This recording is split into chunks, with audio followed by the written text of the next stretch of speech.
When it comes to towing, seeing is believing. That's why Chevy Truck's advanced camera technology offers up to 8 available cameras for 14 unique views, so you can focus on the view that really matters. Chevrolet, together let's drive. Learn more about Chevy Trucks at Chevy.com. Safety or driver assistance features are no substitute for the driver's responsibility to operate the vehicle in a safe manner. Read the vehicle owner's manual for important feature limitations and information.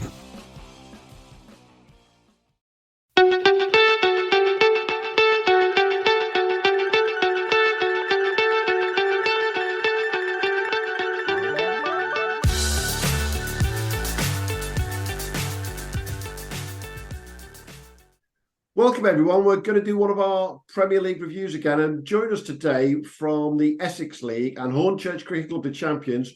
We've got Gavin Griffiths. How are we doing, Gavin? All good, Ian, yourself? Yeah, good mate, good mate. And also joining us, as always, is our stats man, Mr. Hugh Newsom. How are you doing, Hugh? How are we doing? Good, thank you, sir. So we're going to talk Essex Premier League, and the accents are going to be quite strange because there's going to be no Essex accents on here whatsoever with Gavin and me, is there? It was a good season for you guys. You came top. Colchester ran you reasonably close in the end to come second, and old rivals Brentwood came third. Down at the bottom, Chingford and Buckhurst Hill got relegated. How was the season overall for you guys, though? Long.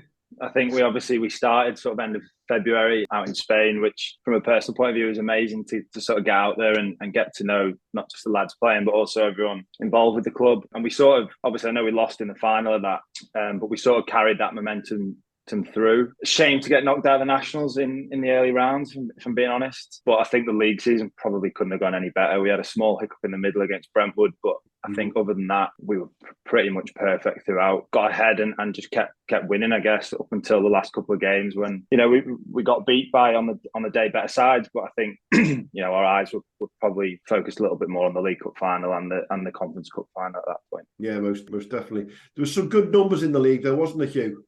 Absolutely, yeah. I mean, the leagues aren't as long as the in terms of games played as the Northern League, so they don't tend to sort of pop up quite so much on my sort of overall stats. But yeah, George Hankins, top of the runs, 754 runs, and then top of the wickets, Adil Malik, 47 wickets at 12. So I mean, Hornchurch sort of dominating both sides of the stats charts. I mean, we've also got top high scorer of the year as well, Hornchurch, and from a all-rounder point of view, Adil Malik also top of the all-rounders as well. So it's a really dominant year for Hornchurch across the board. That innings of George's over at, I think it was at home against Loughton, that 201 that he scored, Gavin. What was that like to watch from the outside? He scored it off 137 balls. It was as destructive as George can be. If I'm honest, frustrating. He was out in Nottingham till about 3 a.m.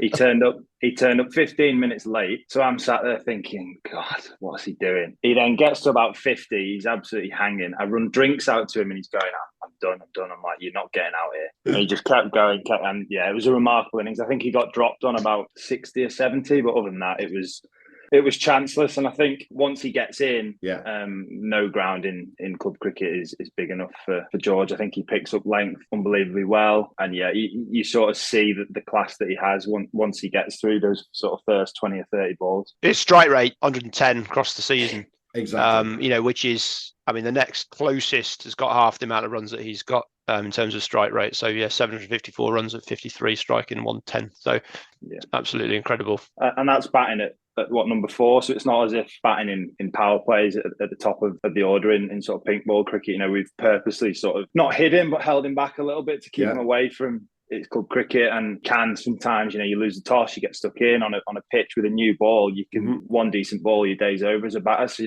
we've held him back a little bit, and the likes of Paul Murray have sort of set the foundation for the likes of George, Adil and Bill to come in later down the order and sort of really stamp our authority on different games. Yeah. If you go back in the day, I mean, we were talking to Paul Murray earlier this season, and he was the George Hankins back in the day. He was slapping it around like that, left, right, and centre. but now he's a far more measured opening batter generally, isn't he? He's had his best season himself this year for about 5 or 6 years in terms of averaging just over 40, which as an opening batter, you're going to take that all day long, aren't you? Yeah, and I think what his biggest strength this year has been how adaptable he's been. Obviously, he opens with Jalpesh, who doesn't hang around, sometimes frustratingly so. But, he's dovetailed off that a little bit and took his time a little bit more at the start. And then, I think probably one of Muzz's biggest frustrations this year were he's not gone on and got 3 figures at any point, but he's contributed so consistently throughout. And, I'm not a massive stats guy, but I presume his figures will stack up with a lot of opening batters in the league. Absolutely. Who else has stood out for you in the league, though, in terms of batters when it comes to the Essex Leagues overall? I look at Joe McGregor. I was fortunate enough to play in sort of an Essex League Select 11, which was really nice, actually. I got to know, obviously being new into the league, I got to know quite a few different lads from across the clubs. And I almost think with Joe, it's like the better the bowling, the more it suits him.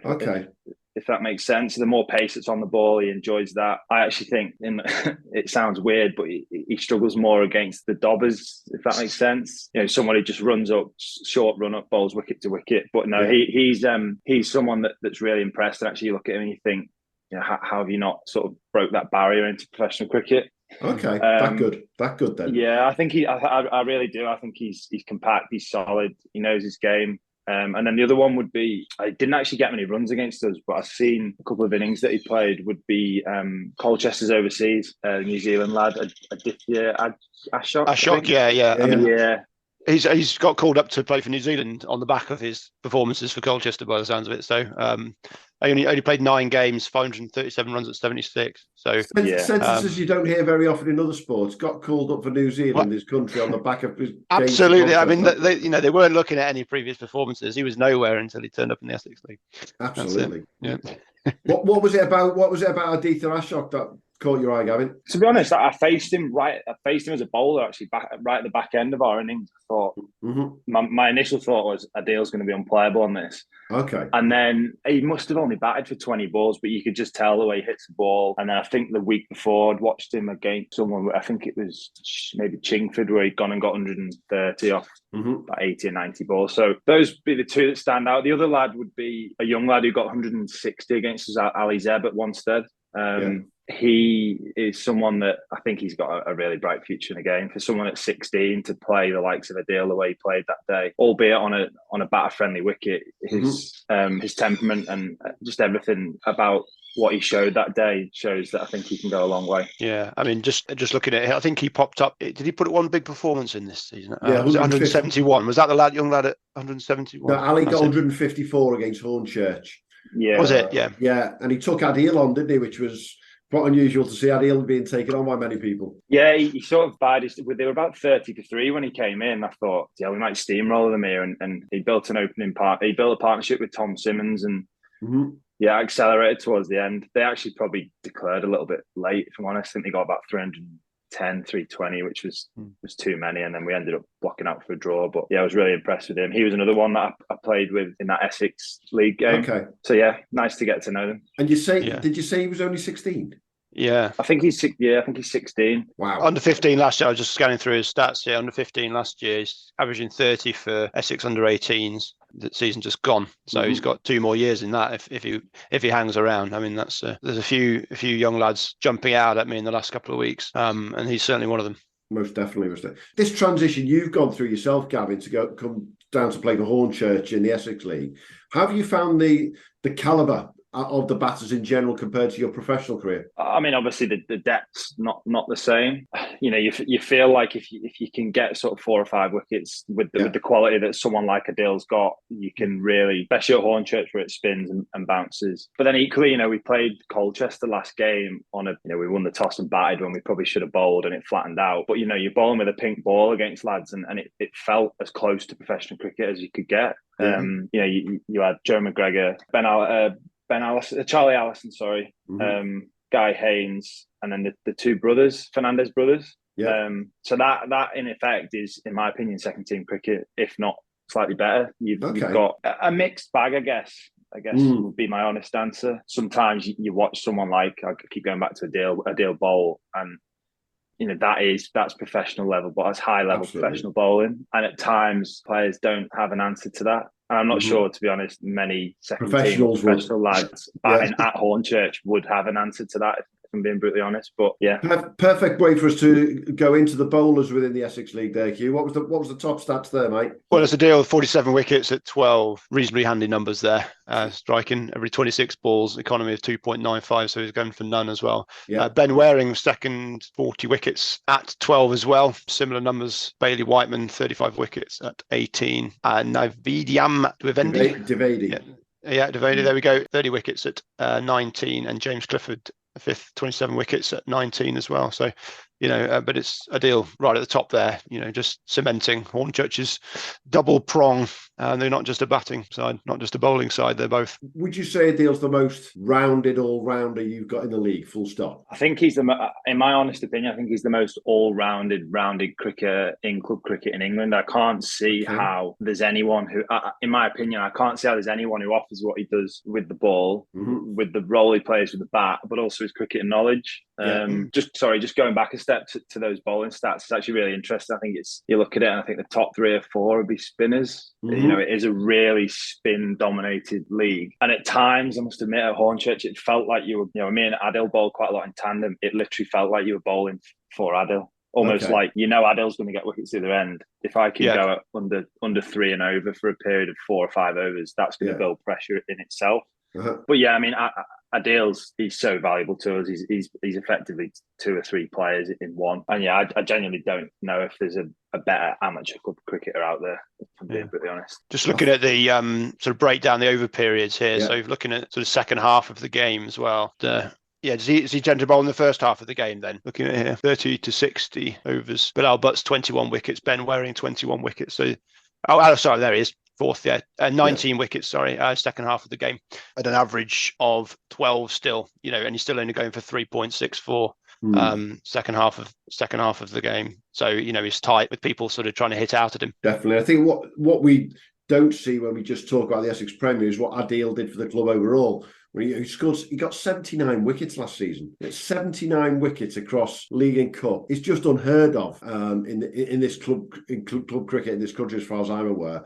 When it came to his batting overall, he managed to just get 870 runs as well. I mean, that in terms of value, you're going to get it from Adil week in, week out, aren't you? Yeah, and I think those numbers you're saying there, and that's with us finishing in the first week in September and starting probably towards the end of April, which is another talking point, if I'm being honest. I think we should start earlier and finish later. I don't see any reason why that's the case. Well, that's an interesting question for you, being a northerner and playing up in the Liverpool comp and those games up there. Do you find that southern-northern difference in terms of, it's effectively 4 weeks difference, isn't it? 2 weeks at the beginning, 2 weeks at the end, they completely miss out. Yeah, and I don't understand the logic behind it. I mean, I presume it goes darker slightly earlier down south. I mean, but let's just start earlier then. Yeah, I just, my overriding feeling was it doesn't, I think we finished at Colchester a few weeks back in the league, and it didn't feel like it should be the end of the cricket season. And then I think the week after that was about 35 degrees, wasn't it? Exactly. Yeah. And then the week after that was similar. We were playing in the Conference Cup final. So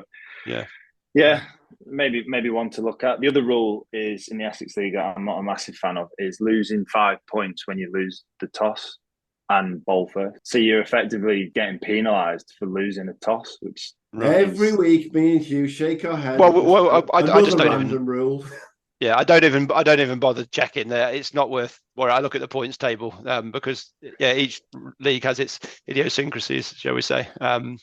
And where's that come from then? Has that been there for the last 50 years sort of thing, or is that a... Yeah, I mean, we've got a similar rule in the Liverpool comp back home where if you win the toss and bowl, you effectively lose your bonus points, which I guess I can see the sense in. They're trying to get people to play positive cricket, but we won. I think it would be in the time cricket. I think we won something like 11 out of 12 tosses. So if we're batting first and we're picking up an extra 5 points each time, and I don't know what the numbers were in terms of us winning the league by how many points, but you could effectively have a situation where a side wins more games than another side, but because they've lost more tosses, they've not won the league, and that just doesn't sit right with me, and I can't understand the logic behind it. It didn't make enough of a difference from a league point of view, but it certainly could have affected the final games of the season.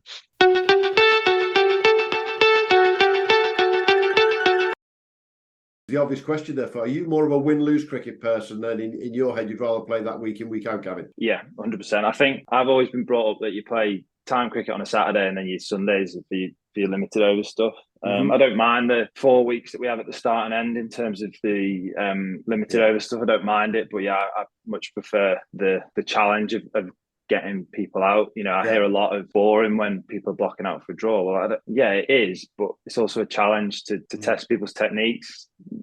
Try and find ways of getting people out, setting clever fields, and equally, I've played in so many limited overs games where teams have batted first, got 350 in a 45 overs game. And let me tell you now, that's far worse when a team decides to have a net second innings and get 200 for 7 or 45 overs. And it just drags and drags and drags. Yeah. Yeah, I totally agree. We've got, in our league locally, we have win-lose cricket down to, I think it's Div 6 or 7. And then 8, 9, 10 are win-lose cricket at the top, and then 8 win-lose draw at the bottom. Some of the best games I've seen this year have been in Div 10, where our third 11 in their first year ever, it was going down to the last couple of overs. Who's going to take the wicket? Who's going to get the runs? And we had 4 or 5 juniors playing week in, week out. For them, that experience of getting all that way through the 40 overs either side, you can't beat it. Can't beat it without a shadow. And you get brought up on that. We used to get brought up on that as youngsters all the time. But there is this preference, slowly but surely, I think, more and more towards win-lose. Yeah, and also, you talk about at an extreme level developing cricketers for England at test level. It is a small stepping stone to that. So, what are the chances of you getting to bat 50 overs and scoring a double 100? It can happen. Like George has shown that this year, it can happen. But, if you've got 64 overs to open the batting and set your stall out, maybe accelerate at the end. But then equally, the other end is someone like myself when I was young is learning how to get people out. Yeah. If you've not got that, and then you all of a sudden go into a second team fixture where you're expected to field for 104 overs in a day, or potentially bat for 104 overs in a day, then there's no sort of preparation for that. So I hope it's here to stay. It's my favourite format. And great. What about all-rounders then, Hugh? What's been standing out in the Essex League with all-rounders? It's going to be Adil, isn't it? It's rather standing out. So Adil, wickets and runs, as I said, 475 runs. This is just league. League runs and 47 wickets. And then Aditha, a shock for the New Zealanders who sadly, happily for him, had to go on international duty. 9 games, 537 runs and 24 wickets. Bilal Butts, 400 for Loughton, 466 runs and 27 wickets. Yeah. And then I think we talked about him again. Ali's there, 578 runs at 57 and 15 wickets at 16. So that's, for a young bloke, absolutely fantastic. And in terms of just all-round performances, I like my all-round performances. Aditha, 135 and 6 wickets. And that's up there with some of the best in the country this year.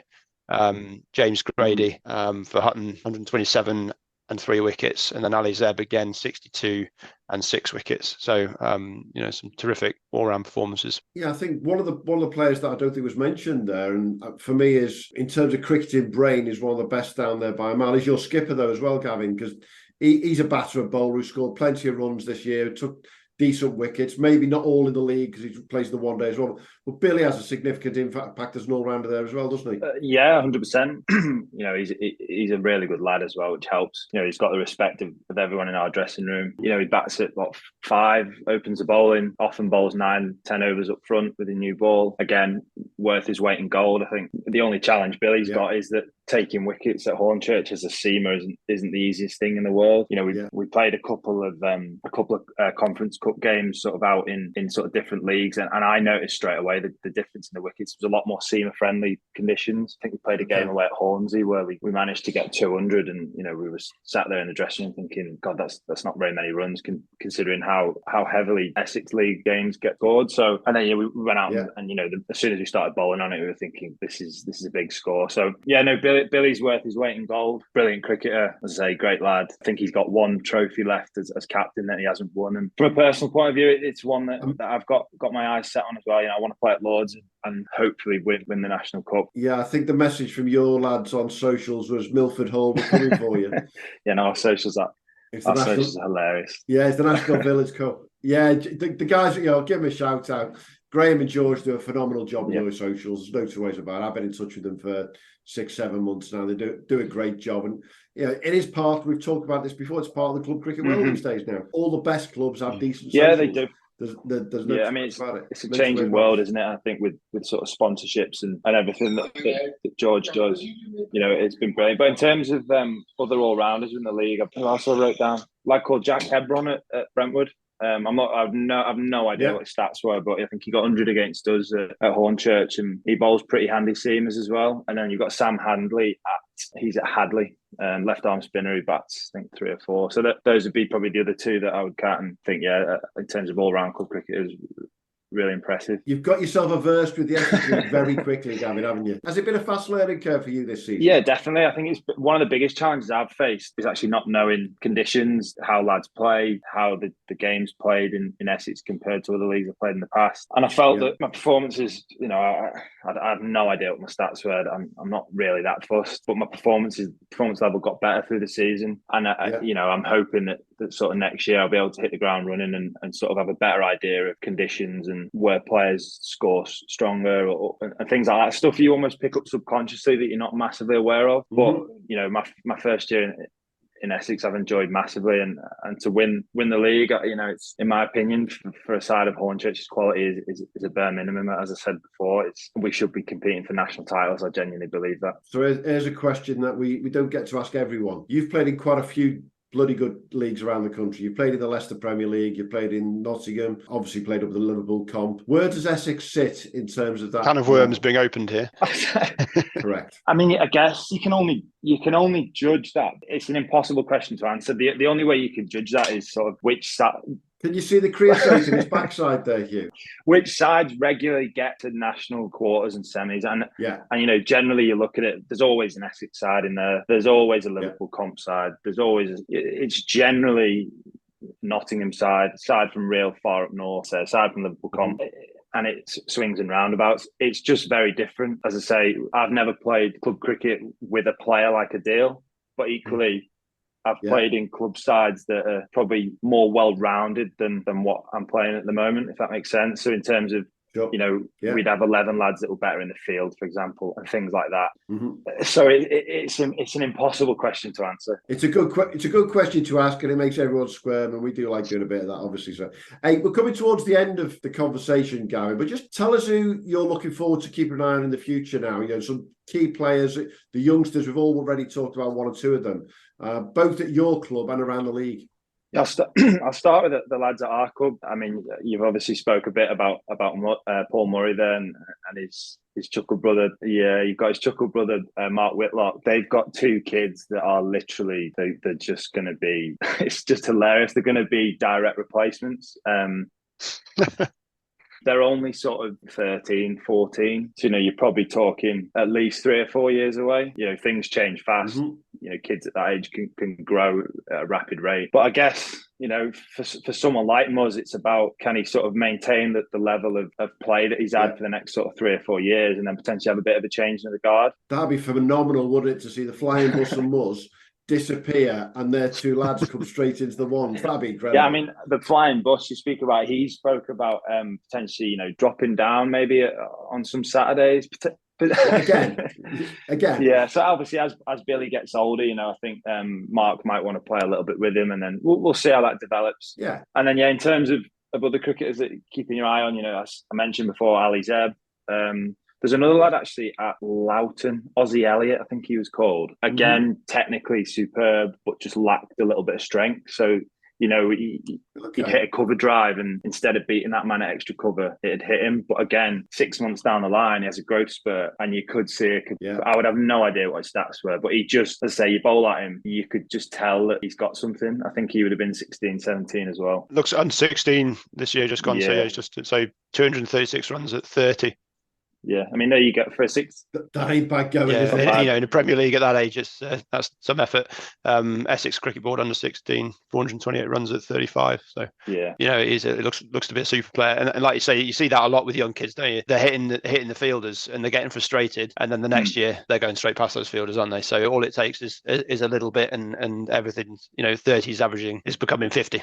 Yeah, and it's about I think with that, it's about clubs understanding that and sort of almost carrying a lad in the side for sort of 12 months, 18 months, and then you bear the fruits of that sort of 2-3 years down the line. We had it quite a lot at Hornchurch, where I'll mention someone like Michael Jones, where we had a superb side, but we sort of once he'd hit 16, we opened the batting with him, and he had some real challenges, but within 18 months he was our best player. So you just hope that clubs have patience with these lads, and they will, because well, as much as I hate to admit it, the old phrase, if you're young enough and you're good enough, it doesn't really matter, does it? Your sporting hero Wayne Rooney says it all. To be fair, Wayne Rooney at 16 could probably hit a pretty good cover drive. He was quite a strong lad. Yeah, definitely. But it's right. It's nice to hear these youngsters being blooded, literally. In the top, as I say, now I'm sort of on the other side of the fence, if you like. It's something that, when I say pre-COVID, I wouldn't have batted an eyelid at, if that makes sense.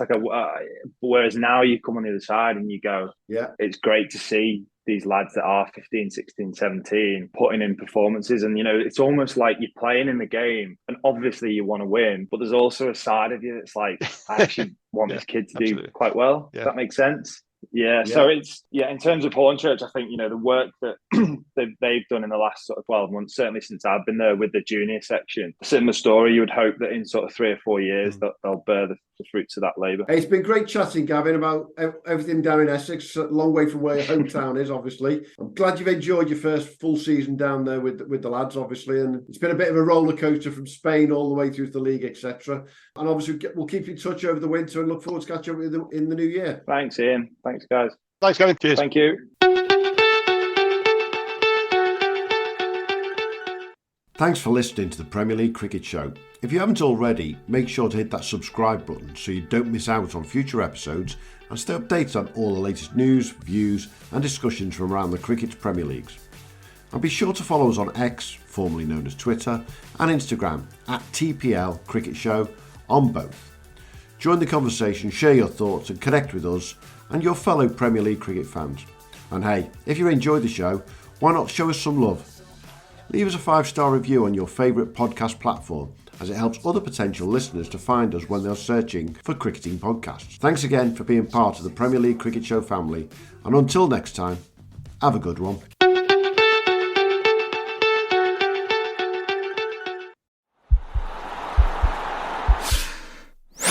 This podcast is part of the Sports Social Podcast Network.